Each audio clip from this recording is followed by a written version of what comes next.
Hello everyone, this is Shivangi. Welcome to Shift Classes. इस video में discuss करने वाले हैं जो फैक्टर इफेक्ट करते हैं ह्यूमन डेवलपमेंट को, मानव विकास को प्रभावित करने वाले कारक। दोनों ही लैंग्वेजेस में डिस्कस करने वाले हैं। तो यहाँ कारक लिख लेना, ठीक है। मानव विकास को प्रभावित करने वाले कारक। तो पहला हेरिडिटरी फैक्टर्स, वंशानुगत कारक। तो सबसे पहले जो ह्यूमन की डेवलपमेंट को, किसी भी मानव के विकास को जो इफ़ेक्ट करता है, किसी चाइल्ड अगर डेवलप हो रहा है तो उसके अपने पेरेंट्स के जो एंडोमेंट्स है भाई, अपने प्रतिभाएं हैं, वो उससे वो प्रभावित होता है। जो जेनेटिकली ट्रांसमिट होते हैं भाई, उनके करेक्टरिस्टिक जो होते हैं भाई, एक जनरेशन से दूसरी जनरेशन में physical characteristic like height, weight, eye colour, ये सब तो आपको पता ही होगा, ठीक है। आप में से भी कुछ होंगे जिन जो एकदम अपने पूरे जो है पेरेंट्स की जगह दिखते होंगे, या किसी की हाइट अपने पेरेंट्स पे गई होगी, वेट, तो आई कलर, ये सब क्या है, हमारे हेरिडिटरी फैक्टर्स हैं। तो सबसे पहला जो है मानव का विकास भाई, इसका जो विकास है वो किसके ऊपर डिपेंड करता है, उसके हेरिडिटरी फैक्टर्स पे जो है डिपेंड करता है भाई। उसके जो जेनेटिक कोड हैं भाई, वही प्रोवाइड करेंगे कि उसका क्या, उसकी बॉडी ग्रो कैसे होगी, उसका ब्रेन कैसे होगा, उसके अपीयरेंस, उसका बिहेवियर, ये सब चीज़ें भी किससे, ये सब चीज़ें भी क्या हमारे हेरिडिटरी फैक्टर्स में ही आते हैं। फिर आता है एनवायरमेंटल फैक्टर। आप कैसे एनवायरनमेंट में रहते हैं भाई, आप कैसे एनवायरनमेंट में रहते हैं। अब ऐसे जगह आप रहते हैं जहाँ बहुत, बच्चा एक ऐसी जगह रह रहा है जहाँ बहुत गाली गलौज होती है, तो बच्चा वही चीज़ सीखेगा। और जहाँ पे अगर मैनर्स अगर सिखाए जाएंगे तो बच्चा भाई, बच्चे को जैसा क्या बोलते हैं कि बच्चे को जैसा सिखाया जाएगा वो वैसा ही सीखता जाएगा, ठीक है। उसके आसपास जैसा एनवायरनमेंट क्रिएट होगा उसी को वो क्या करता है, ऑब्जर्व करता है और उसी की तरह वो बिहेव करने लगता है। तो दूसरा जो इफेक्ट करता है वो क्या है, डेवलपमेंट को, ह्यूमन की डेवलपमेंट को, एनवायरनमेंट। तो जब बच्चा जहाँ रहता है, जहाँ ग्रो होता है उसके एनवायरनमेंट में, तो एनवायरनमेंट में बहुत सारे ज़रूरी इनपुट होते हैं, एक्सपीरियंस बेस होते हैं, जो किसके लिए होते हैं, चाइल्ड के डेवलपमेंट के लिए होते हैं। अब कुछ यहाँ पे ऐसी चीज़ें भी हो सकती है जो पॉजिटिव हो सकती है एनवायरनमेंट, नेगेटिव भी हो सकती है। अब ये उसके ऊपर डिपेंड करता है कि भाई किस एनवायरनमेंट में जो बच्चा है वो जन्मा है और किस एनवायरनमेंट में उसका पालन पोषण हो रहा है। फिर आता है होम एनवायरनमेंट, घर का एनवायरनमेंट। भाई एक तो एनवायरनमेंट आ गया कि भाई बाहर का, कि वो कैसे एरिया में रह रहा है। अब आगे घर के एनवायरनमेंट भी डिपेंड करता है कि भाई बच्चा कैसे जो है, उसका इंटरेक्शन कैसा है पेरेंट्स के साथ, अदर फैमिली मेम्बर्स के साथ। भाई सबसे पहला जो भाई हम बच्चा बोलना सीखता है वो किससे सीखता है, अपने घर में जो लोग रह रहे हैं, ठीक है, अपने पेरेंट्स है, जो भी अदर फैमिली मेम्बर्स हैं। तो अर्ली ईयर्स ऑफ डेवलपमेंट जो है बच्चे का जो बिहेवियर रहता है चाइल्ड का, वो मॉड्यूलेट होता है किसके, जो उसका होम एनवायरनमेंट है। होम एनवायरनमेंट भी सपोर्टिव है या स्ट्रेसफुल है चाइल्ड का, ये इस पर डिपेंड करता है। तो बच्चा उसी तरीके से क्या करता है, डेवलप करता है। तो अगर अगर हम बात करें कि अगर सपोर्टिव एनवायरनमेंट है, ठीक है, परिवार क्या है, बच्चे के लिए सहायक है, ठीक है, और उसका जो एनवायरनमेंट है वो बहुत अच्छा है, तो चाइल्ड डेवलप करेगा नॉर्मली। अगर अनसपोर्टिव है, स्ट्रेसफुल होम एनवायरनमेंट है, ब्रोकन फैमिली है, अनकेयरिंग पेरेंट्स है, फैमिली है, तो यहाँ पे बच्चे के जो डेवलपमेंट पे उस पर नेगेटिव इफेक्ट पड़ेगा। तो बच्चे की जो बिहेवियर है वो उस हिसाब से जो है चेंज होने लगता है, चिड़चिड़ा हो जाता है बच्चा। फिर आता है कल्चरल फैक्टर। भाई कल्चर फैक्टर रेफर, इसमें कल्चर रेफर्स में भाई कल्चर का मतलब क्या है कि वो सिस्टम, बिलीफ्स, एटीट्यूड, वैल्यूज़ जो ट्रांसमिट होते हैं एक जनरेशन से दूसरे जनरेशन में। भाई ये प्रोडक्ट है पास्ट ह्यूमन बिहेवियर का, और शेप है किसके लिए, फ्यूचर एस्पिरेशन के लिए। जो डेवलपमेंट है चाइल्ड की इन्फ्लुएंस होती है फैमिली से एज वेल एज सोसाइटी से। चाइल्ड जो लर्न करता है habits, believe, attitude, skill, standard of judgement, किसी भी चीज़ को लेके, ये सारी क्या है, सोशलाइजेशन प्रोसेस है। भाई हम जहाँ रहते हैं हम देखते हैं अपना कल्चर कैसा है, किस तरीके से बिहेव करना है। तो सोशलाइजेशन प्रोसेस है चाइल्ड की, वो प्लेस भाई वो किसके अकॉर्डिंग होती है, उसके कल्चर के अकॉर्डिंग। भाई हर किसी का कल्चर अलग है, किस तरीके से, कहाँ कहाँ कैसे रीति रिवाज है, कैसा ट्रेडिशन है सोसाइटी का।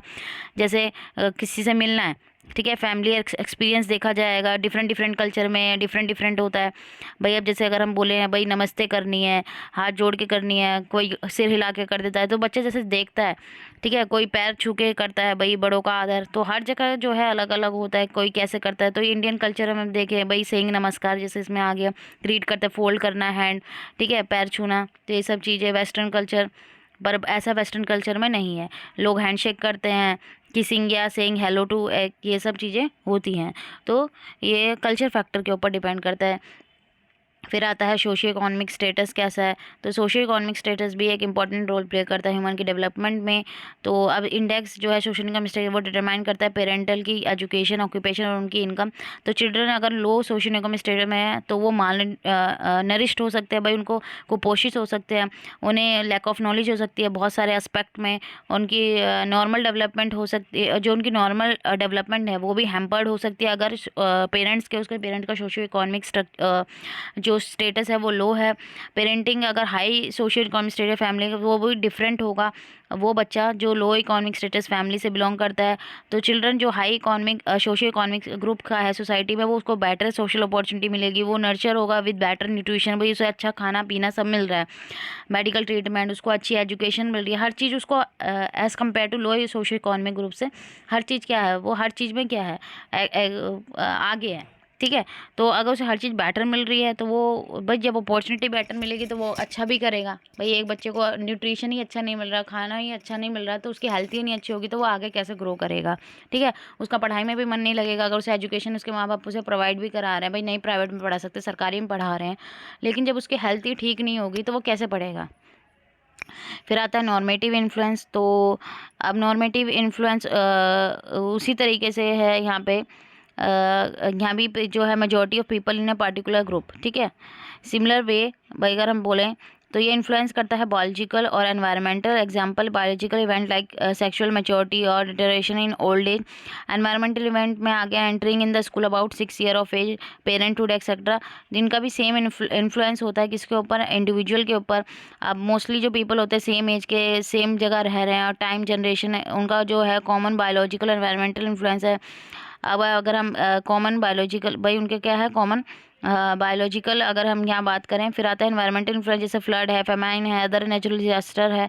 तो ये सब भी क्या है बच्चे के डेवलपमेंट को, भाई अगर कहीं पे बाढ़ आती है, बार बार सूखा पड़ रहा है, तो ये सब चीज़ें भी हमारे को क्या करती हैं, इफ़ेक्ट करती हैं। भाई क्या है चीज़ों की सुविधाओं की कमी है, तो यहाँ पे सुविधाओं की कमी है।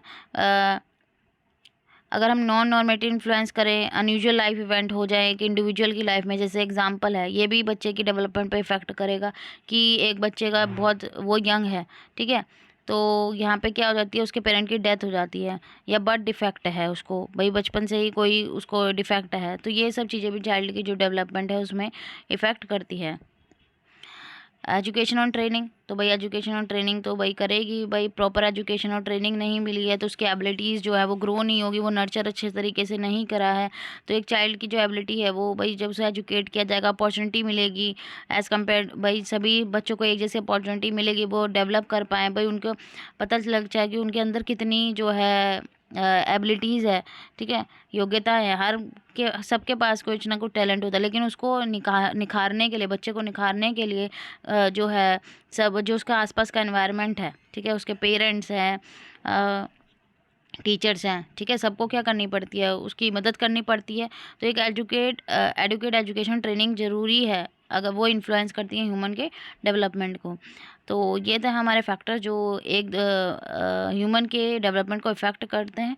आई होप आपको क्लियर हो गया होगा। अगर वीडियो अच्छी लगी हो तो like it, share, subscribe my channel. Thank you.